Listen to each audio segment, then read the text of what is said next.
Welcome back to another episode of Manzarra the Hobbyist. Today I will be doing a book review for Fahrenheit 451 by Ray Bradbury. Brad Bradbury. Bradbury. Bradbury.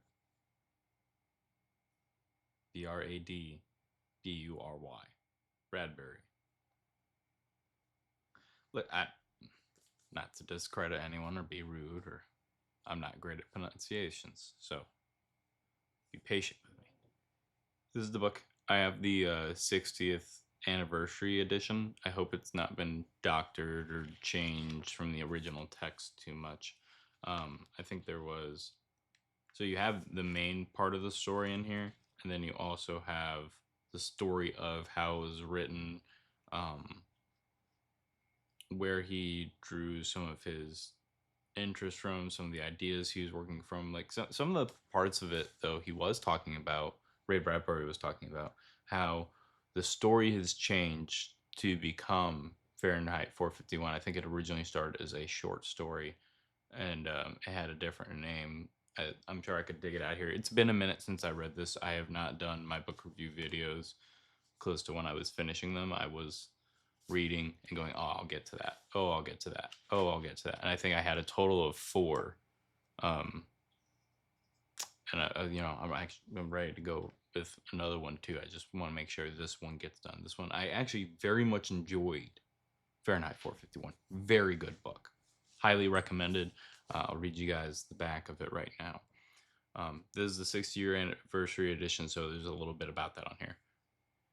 60 years after its original publication, Ray Bradbury's internationally acclaimed novel, Fahrenheit 451, stands as a classic of world literature set in a bleak, dystopian future. Today, its message has grown more relevant than ever before. Guy Montag is a fireman. His job is to destroy the most illegal of commodities, the printed book. Along with the houses in which they are hidden, Montag never questions the destruction and ruin his actions produce, returning each day to his bland life and wife, Mildred, who spends all day with her television quotes family.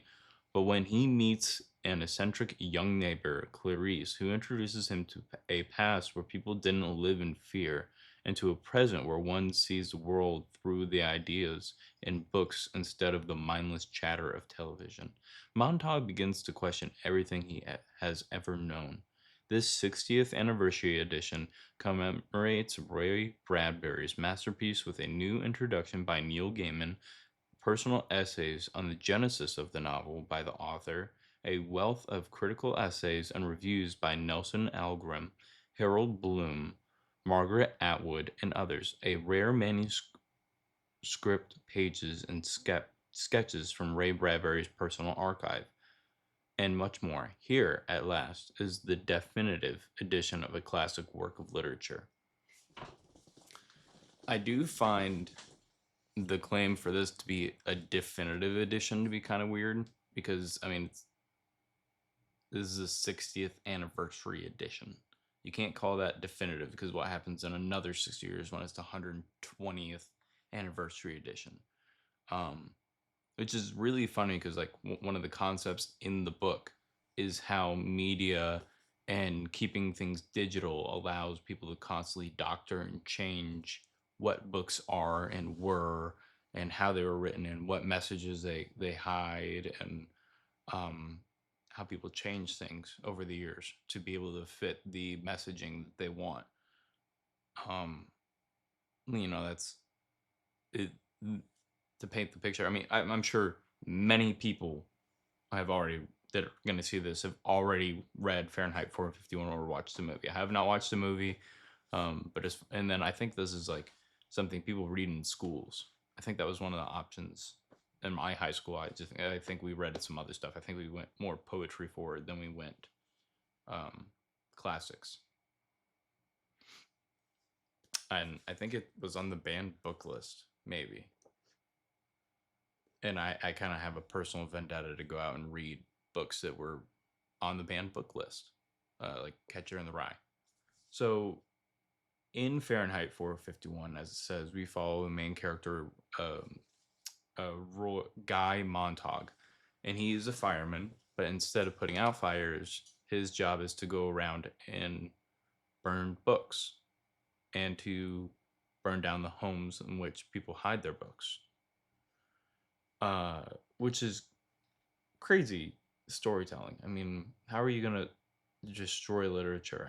I personally hate that. I mean, I love books. I have tons of books, and I like to collect them. Um, and this guy who his entire life he's like, yeah, whatever, I'll just do whatever everybody else is doing, and oh yeah, this is normal, this is what we're supposed to do. Oh, books are evil, books are bad. And then eventually he's like, huh, well, I have this book, I have that book, I kept this one, I kept that one, I kept this other one.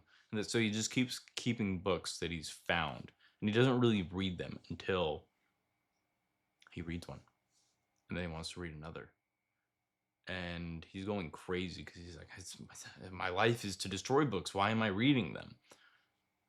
He eventually becomes a fugitive. He finds a way to hide out with other people who have read books, and the conclusion to the story is that he memorizes part of a book, and he becomes that section that he memorized, and he's kind of like a backup to these other people who've memorized books. And I don't love that ending because memory is faulty. Memory isn't perfect. And so having people be the ones who retell the stories and retell the stories and retell the stories is very similar to there being no definitive answer to them, and them being online or available on radio or podcast or wherever, where people can retell the story and change some words and edit it. So I didn't really love the ending. I thought it was really interesting how there was like this like hidden network of people who are all keeping these traditional stories alive. That was interesting. Very good storytelling, very interesting, but not really resolve.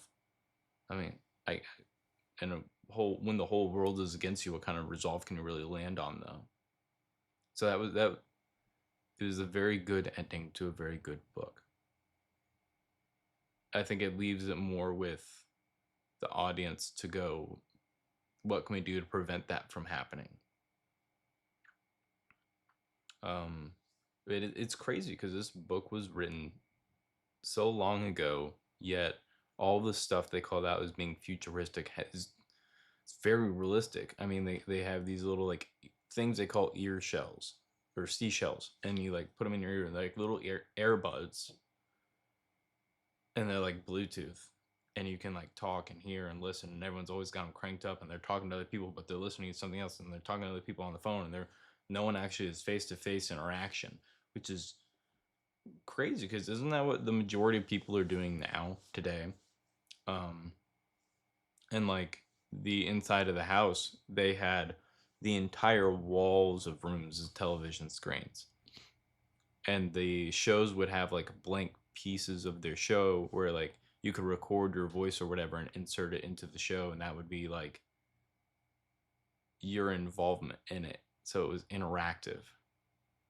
But it's just crazy that you would have four walls of a room all playing different things, and or like like immersifying you in these shows, and that's what everyone was doing, and no one was interacting with each other. So it's just really interesting how relevant a lot of the stuff in the future came to be in our present, and how we've kind of lived up to the expectations of the writer of this is how people are going to isolate themselves and make themselves ignorant and not want to read or share knowledge, but just watch TV shows and movies and be on the phone and share all this stuff with each other. I mean, this is a YouTube video, so this is kind of in a way part of it because I'm not talking to anyone here. There's no one here I'm talking to. I'm talking to a microphone and a camera that's, on a computer, and I'll put this on a viewing platform where you guys can click or not click to view this. So yeah, it's really interesting how this thing that was around years before any of this is now like, yeah, it's about right today. That's about accurate. And there's people with TVs that are the entire wall of a room. Yeah. Well, Ray Bradbury, Fahrenheit 451, give it a read. Very good book. I like it. I liked it a lot. It goes by really quick. Not that the text is really small, but it's kind of like broken up a little. Lot oh no, I forgot the term for when there's like communication in a book, like people lines of vocalized text, not like when one character is talking to another. Oh, shoot. Um, there's some of that. There's lots of paragraph breaks and like, oh, this day to that day to the next day. Oh, the story goes by very quick. You read it, you enjoy it, and you're like, man, good book. Give it a read. Okay. Thank you guys. Talk to you later. Let me know what you want to hear in the next book review. Thank you.